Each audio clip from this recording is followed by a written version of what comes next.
วิธีโกของไล่หลงตอกสั่งคางละ15 เซนนี่เฮามาแค่2 เซน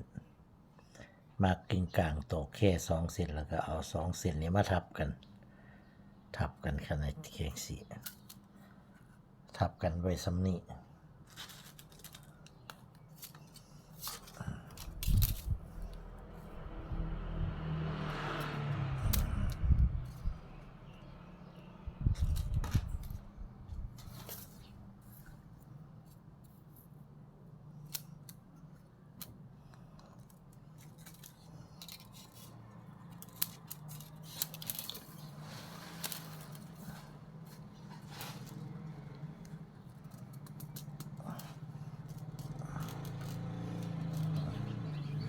คอของไล่หลง